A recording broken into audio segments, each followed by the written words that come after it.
नमस्कार दोस्तों, स्वागत है आप सबका एक बार फिर से।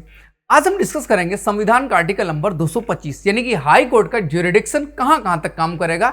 एक प्रकार से हाई कोर्ट की पावर के बारे में डिस्कस करने वाले हैं। जी हां, आर्टिकल नंबर 225 विद्यमान हाई कोर्ट की अधिकारिता कहां तक इसकी पावर होने वाली है। जी हां, दरअसल इस संविधान के उपबंधों के अधीन रहते हुए और इस संविधान द्वारा समुचित विद्यमान या जो हमारे पास विधानमंडल है, समुचित विधानमंडल को प्रदत्त शक्तियों के आधार पर उस विधानमंडल द्वारा बनाई गई किसी विधि के उपबंध के अधीन रहते हुए, यानी कि हाई कोर्ट के लिए नियम राज्य का विधानमंडल बनाएगा।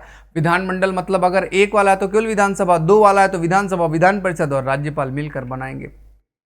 किसी विद्यमान उच्च न्यायालय की अधिकारिता और उसमें प्रशासित विधि तथा उस उच्च न्यायालय में न्याय प्रशासन के संबंध में उसके न्यायाधीशों की अपनी अपनी शक्तियां अलग अलग होंगी। जजों के पास पावर होगी, बहुत खतरनाक पावर होती है। मुझे याद है, मैं इलाहाबाद में पढ़ता था, तो एक बारात जा रही थी रात को 11 बजे के आसपास, सिविल लाइन से बारात जा रही थी, 11 क्या 12 बजे के आसपास था, और बहुत तेजी से डीजे बज रहा था, बहुत आवाज़ आ रही थी।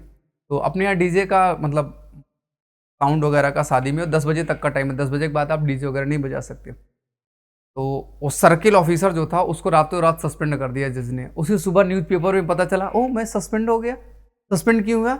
अच्छा, रात में बारात जा रही थी इसलिए मुझे सस्पेंड कर दिया। तो इतनी पावर होती है, क्योंकि शांति व्यवस्था बनाए रखना पुलिस का काम है। तो और बिना परमिशन के आप 10 बजे के बाद डीजे नहीं बजा सकते शहर में, और 10 बजे के बाद शहर में डीजे बज रहा था तो कर दिया। तो ये पावर है जज के पास। आइएगा आगे बात करते हैं। पीछे क्या था पॉइंट?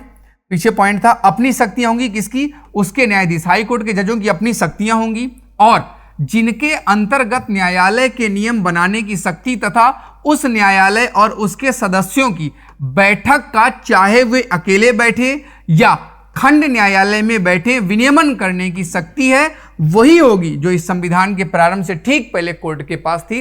अकेले जज बैठेगा तो भी कोई दिक्कत नहीं है। हो सकता है कई बार एक खंडपीठ बैठ जाए जिसमें 3-4 जज एक साथ किसी केस की सुनवाई करें, तो उनके पास भरपूर पावर होगी, पावर की कोई कमी नहीं, जो कि ज्यूरिडिक्शन के लिए, न्याय के लिए आवश्यक होती है।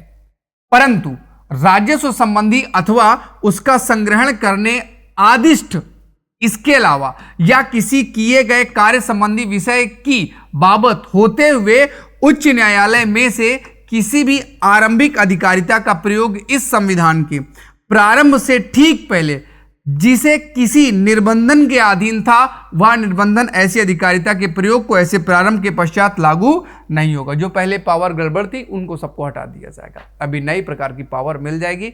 इतना कुछ मत समझिएगा, बस वही है कि उसके पास पावर होगी, वो अपने जो जज होंगे उनके पास भरपूर पावर होगी। आज़ादी के पहले जो कोर्ट्स के, हाई कोर्ट के पास पावर थी, आगे भी वो हाई कोर्ट के पास पावर बनी रहेगी। बस इतनी सी बात कहता है ये, विद्यमान हाई कोर्ट के पास अपना अपना ज्यूरिडिक्शन होगा और उस पर वो बिंदास काम करेंगे, और उसके लिए समय समय पर विधि बनाने की पावर विधानमंडल के पास होगी। तो ठीक है भाई, चलते हैं, फिर मिलेंगे आर्टिकल नंबर 226 के साथ।